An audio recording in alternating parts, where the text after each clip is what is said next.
زمونږ د کلي هغه دنګه بیا هم ټولو دوستانو ته سلامونه. اوس د برول ښار خواته روان یو. برول هم کلن او بن ته نږدې یو ښار دی، د همدې ناردراین وستفالن ایالت اړوند دی.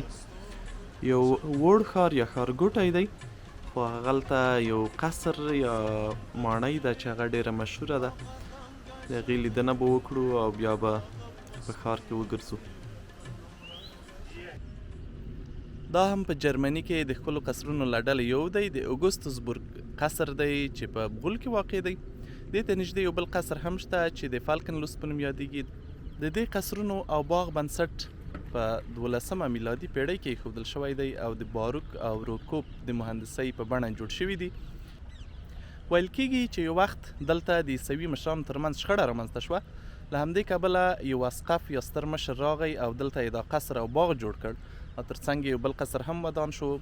په وروستیو وختونو کې دا قصرونه او باغ د یونسکو د کلتوري میراث برخه ګرځېدلي دي او د ټول نړۍ څخه ورته ډېر سیلانیان راځي او د لیدلو وړ ښکلی ځای دی.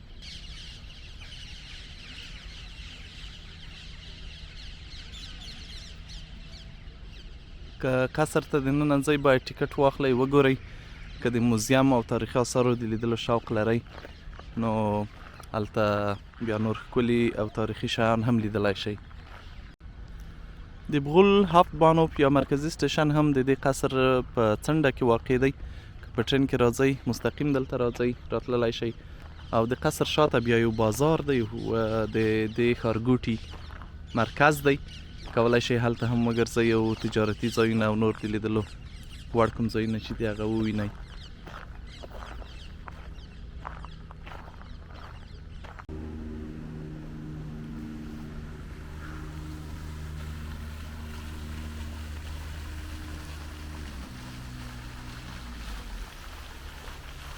د فالکنلوس قصر له دې ځای نه تقریبا 2.5 کیلومتره لرې دی او تر هغه ځایه پورې دا ټوله ساحه د دې دواړو قصرونو ترمنځ چې دا باغ ده او د همدې تاریخي سیمې برخه ده.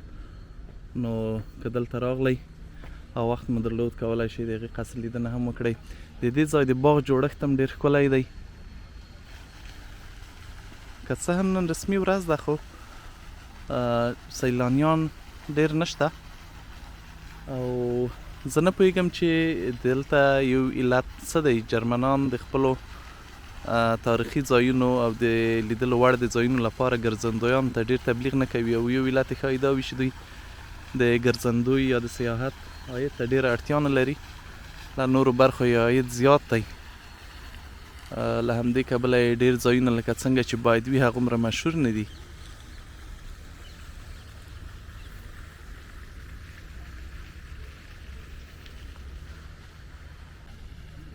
د باغ جوړښت د فرانسوي باغونو په بڼه شوی دی او له انګلیسي ډیزاین څخه هم ګټه پکې اخیستل شوې ده.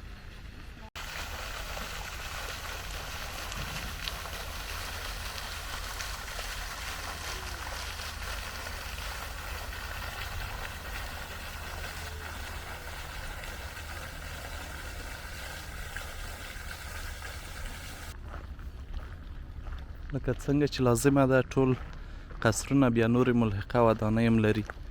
شاید چې په دې کې به پخوا د دغې پاچایانو یا هر چا اړوند چې دا ودانۍ یا قصرونه وو د هغوی عسکرو خدمتګاران به وو یا به اشپزخانې وي. نو دا باغ هم یا دا قصر هم دې ته ورته دا ځای لري او دې څنګ ته هم دا وړ باغ دی. نور هم ډېرې پراخې برخې لري.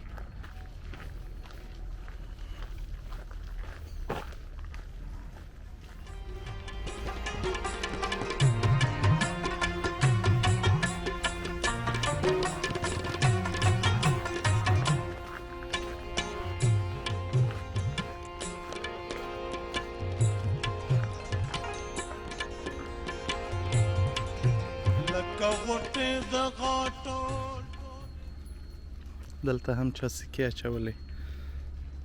په ځینو قصرونو کې دا کار کوي خلک د دوی په اصطلاح د نیک شګون دپاره. دا هم له قصر سره تړلې تجارتي سیمه ده. په جرمني کې خلک رستورانتونو ته ډیر ځي او عموما د سهار مهال یا سهارنۍ په مهال خوراک ډیر کوي یا ډیر شی خوري. دلته هم د برول په مرکز کې چې ګوري رستورانتونه ډیر زیات دي. دا ښکلې سیمه ده او خلک ممکن ډیر به راوځي. که څه هم خپله د برول نفوس ډیر کم دی خو دا ټوله سیمه سیاحتي سیمه ده. سیاحان ډیر راځي، شاوخوا ډیر ښه هوټلونه هم شته او د نورو سترو ښارونو په نسبت یو څه ارزانه هم دي.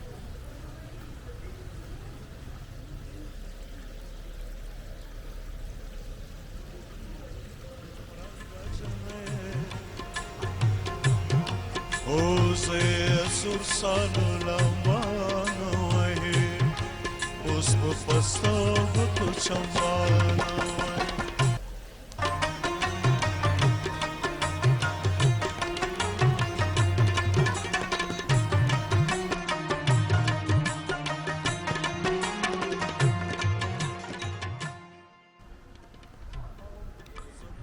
راځئ اوس بون ښار ته ولاړ شو.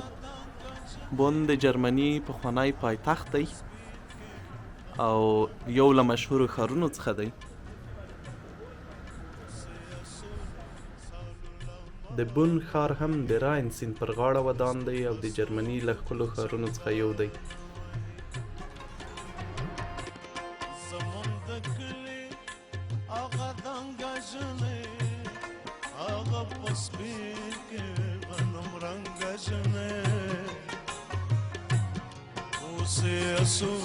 سالو لمبانه وهي اوس په پستا غوټو چمبانه وهي.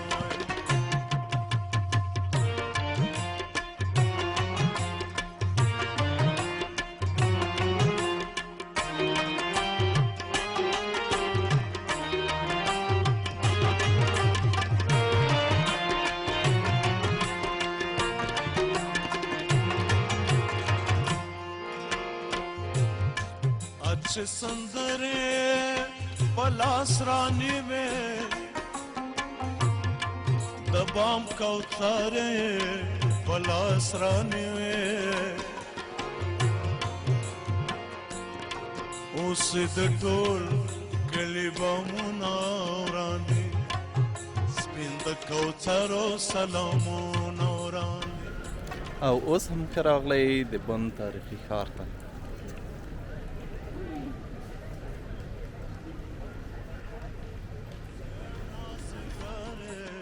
توربان وړه ده چای په غشو کشمالي وجلي چاتر یادونه دلالي وجلي زمون د کلي هغه دنګه جنې هغه په سپین کې غنم رنګه جنې اوس یې سور سالو لمبانه اوس په پستا غوټو چمبانه وهي.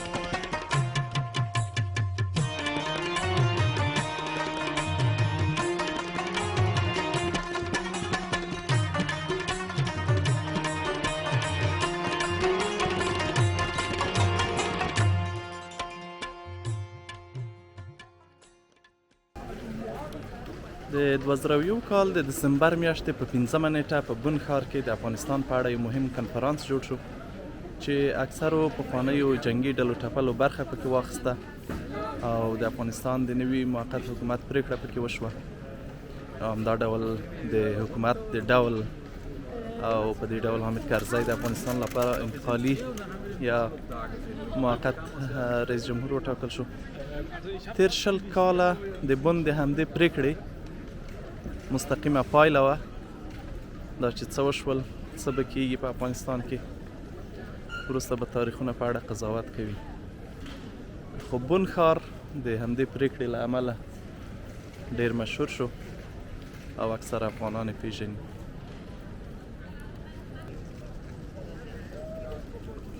دا هم د بون مرکزی میدان دی. شاوخوا تاریخي ودانۍ او کلیساوې ګورئ او همدا ډول خوړنځایونه او تجارتي مرکزونه هم په همدې سیمه کې دي.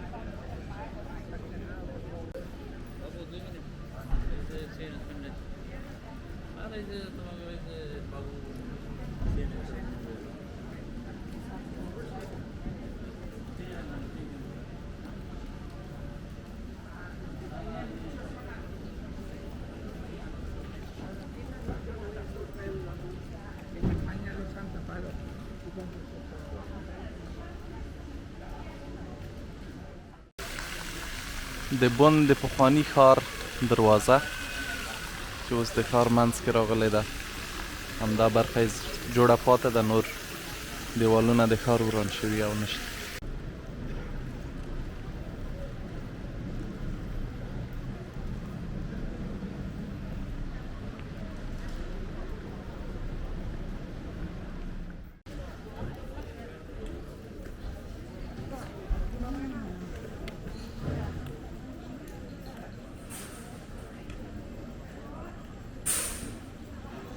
د بن ښار نقشه هم زړه ښکاري، ځکه کوڅې یې مستقیمې نه دي او ګډې وډې دي، هرې خوا ته تللي دي، خو ښکلی ځای دی او سړي ته هغه حس ورکوي چې کوم تاریخي ښارونو کې وي.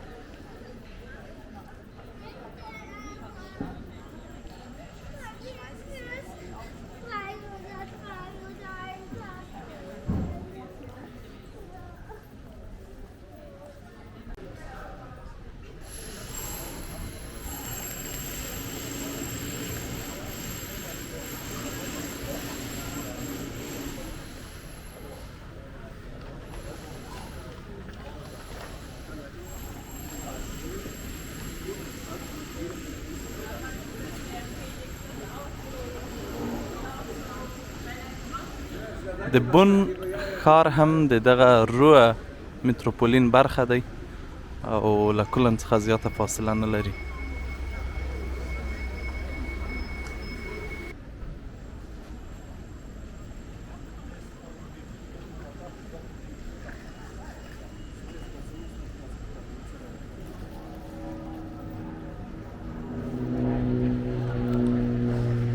دلته بیا سیمه ییز مارکیټ دی چې ممکن د اونۍ په بېلابېلو ورځو کې جوړیږي او ځینې وخت د سیمې خپله تولیدات چې وي هغه هم پکې پلورل کېږي. د بن ښار د بتهون له کبله هم ډېر مشهور دی. بتهون د جرمني او اروپا په کچه یو ډېر مشهور موسیقي جوړونکی و. هغه څه چې ده تولید کړي دي د نړۍ شاهکار نومیږي، خو خپله دی وایي چې ډېر بې جرأته و. یو وخت کې ویانا ته د موزارت لیدلو ته ورغی، خو دا جرأت یې نه شوی کولی چې له هغه سره خبرې وکړي او همدا ډول په ژوند کې 2 ځله مین هم شو، خو هغه وخت یې مو نه شوی کړی چې له هغه نجونو سره خبرې وکړي کوم چې دی ورباندې مین شوی و او خپل د مینتوب اظهار ورته وکړي یا د واده کولو وړاندیز ورته وکړي.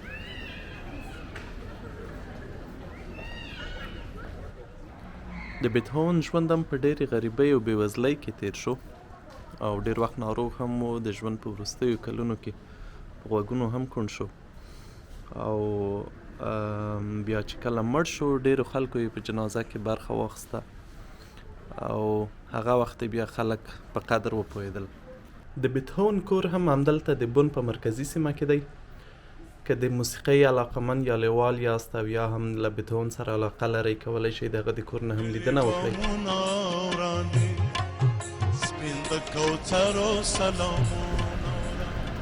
دا هم د بن هاپبانوف یا مرکزي سټیشن دی.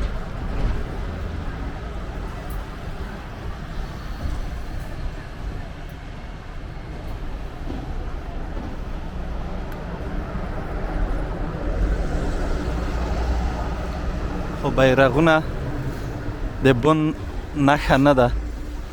د وخت کې دا رنګه بیرغونه چې د بېلابېلو جنسیتونو استازیتوب کوي او د اوکراین بیرغونه په هره سیمه کې ډېر لیدل کېږي او دا د دوی په وینا له دې خلکو سره د همدردۍ له خاطره دي.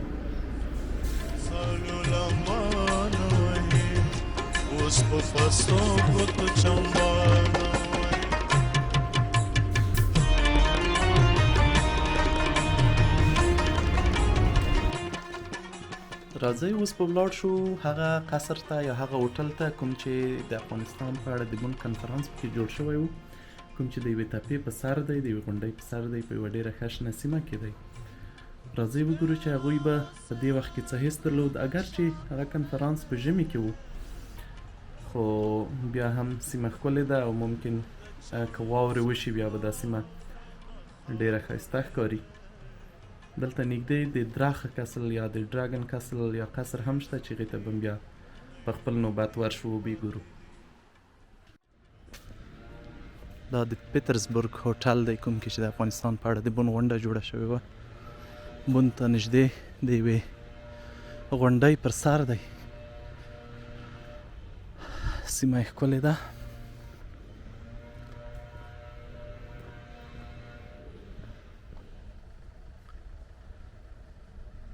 لاندې هم د بن شاوخوا سیمې دي او زه دغو تپې په سر یم په کومه چې هغه د بن د کنفرانس هوټل یا پیټرزبورګ واقع دی، په کوم کې چې د افغانستان په اړه په 2001 کال کې د بن غونډه جوړه شوې وه. دا هم وه له بن او شاوخوا سیمو څخه د ګرځندو یوه بله لړۍ. بیا هم له موږ سره اوسئ، زموږ سفر ادامه لري. تر بیا ښه وخت. Use azul, salu la mano, us pe pasto, tu chamba.